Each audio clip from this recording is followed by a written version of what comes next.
easy go.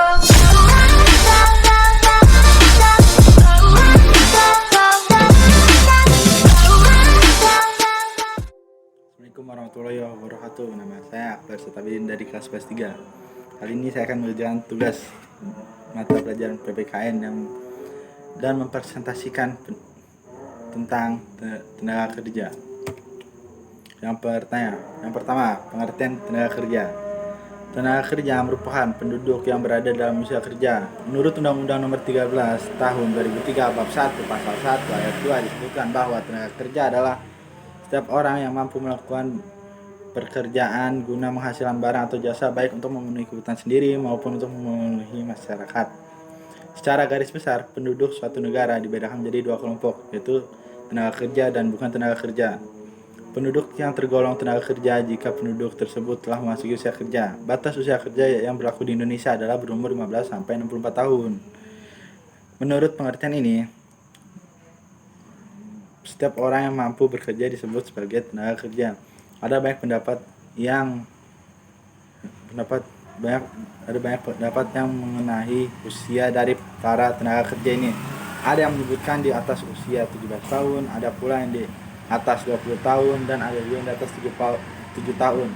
Anak-anak jalanan juga sudah termasuk tenaga kerja. Dan hakikat perjanjian tenaga kerja. Kontrak kerja atau perjanjian kerja menurut Undang-Undang Nomor 13 Tahun 2003 tentang ketenaga kerjaan adalah perjanjian antara pekerja atau buruh dengan pengusaha atau pemberi kerja yang memuat syarat-syarat kerja, hak dan kewajiban para pihak. Yang 3, syarat perjanjian kerja. Berdasarkan ketentuan yang berlaku di Indonesia, rincian syarat-syarat kontrak kerja adalah sebagai berikut. 1.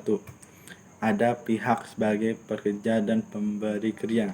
Pada perjanjian kerja yang sah, harus ada pihak kerja dan pemberi kerja yang mengetahui dan menyetujui kontrak kerja tersebut. Melalui hal ini, pihak pemberi kerja dapat menjabarkan syarat-syarat, hak, dan kewajiban antara pekerja dan pemberi kerja secara lengkap. Yang kedua, keterkaitan dalam kurun waktu. Perjanjian kerja harus mampu menjelaskan kurun waktu yang telah ditetapkan pada pelaksanaan kerja. Yang ketiga, kejelasan upah yang diterima. Upah menjadi hal yang penting untuk diketahui oleh pekerja sebagai bentuk imbalan yang diberikan oleh pemberi kerja atas pelaksanaan yang telah dilakukan.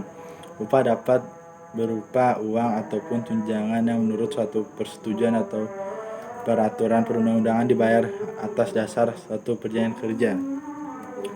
Yang keempat, kesepakatan. Perjanjian kerja harus disetujui secara ikhlas atau sukarela antara pihak-pihak yang membuat perjanjian. Kesepakatan kerja umumnya terjadi setelah calon pekerja melewati proses wawancara kerja. Yang kelima, hak dan kewajiban. Perjanjian kerja harus mampu menjabarkan hak dan kewajiban pekerja dan pemberi kerja pada pelaksanaan kerja yang akan dilakukan. Hal ini berguna agar tidak ada kesalahpahaman yang timbul di kemudian hari antara pihak-pihak terkait. Yang keenam, pelindungan kerja. Pelindungan kerja merupakan hal yang harus ada dalam perjanjian kerja. Pekerja dan pemberi kerja perlu mengetahui jaminan pelindungan kerja apa saja yang diberikan oleh perusahaan. Hal tersebut sebagai bentuk antisipasi jika terjadi tekanan pada pelaksanaan kerja yang dilakukan. Dan yang terakhir, isi perjanjian kerja.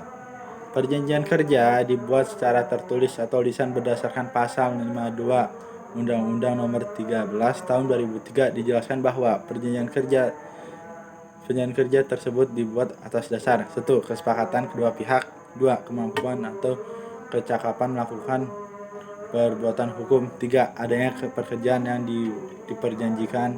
Dan yang keempat, pekerja yang diperjanjikan tidak bertentangan dengan ketertiban umum, kesusilaan, dan peraturan undang-undang yang berlaku. Dan terima kasih. Oke, nama saya Akbar Setabidin dari kelas 3. Mengucapkan terima kasih dan sampai jumpa. Dadah.